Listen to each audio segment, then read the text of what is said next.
morning. Doon naman tayo po sa pupunta sa kabila. Ganda ko. Tawid po tayo dyan papunta doon sa port Bacolod. Samahan niyo po ako. Dito na po ako sa tulay. Ayan. Doon po tayo palaging kumukuha ng video. Doon po yung banda. Dito po tayo sa kabilang dako. Nandito po ako sa babaw ng tulay. Ayan. Maalog po yung tulay. Pag may malaking sasakyan na madaan. Gandang umaga po. Ang ganda po ng ano lang ngayon, low tide. Ayan. Dito yung gilid ng ng river. Doon po tayo kumukuha. Pupunta po tayo sa kabila para may iba naman po.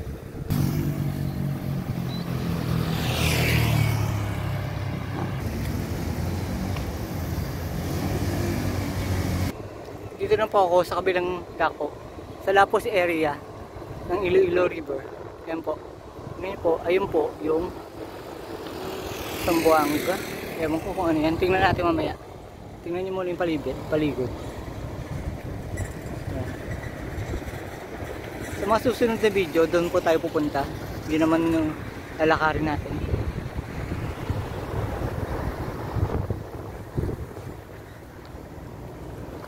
Ayun po yung Iloilo Passcraft Terminal. Lalapit po tayo dyan kaso lang. Mamaya na.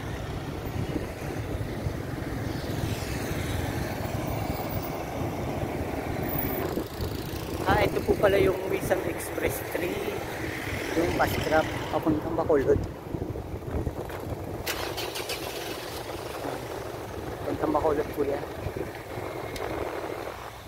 Ito tayo kaya mababa. Samahan nyo ako hanggang doon tayo sa Roro vessel na Montenegro line. Fishing vessel Iloilo. Yan po.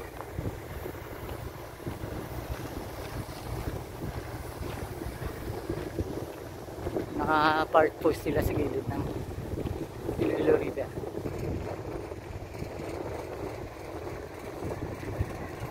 Ito pa, isa pa.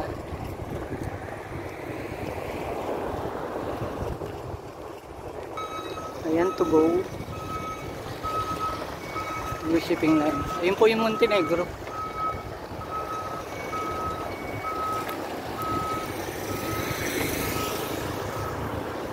Ayan po yung view pag umaga. Ito po yung pilot boat. Ayan po yung humihila sa malalaking barko. Liit po pero kaya na po hilahin yung malalaking barko. Katulad nun. Yan na po tayo kakain maya mag-aalmusal.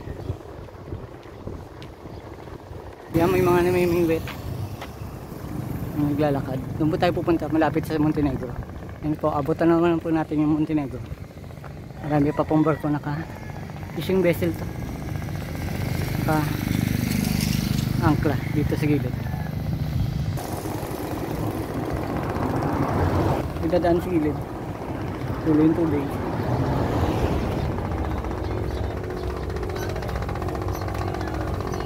Paalis na po yata yung barko. Punta po yan na Palawan.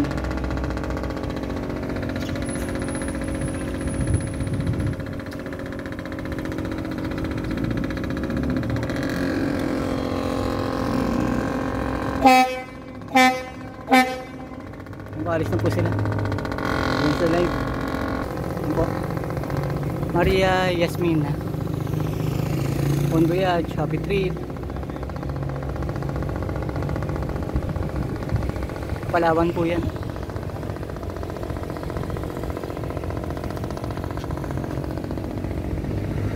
Have a nice day. Thanks for watching.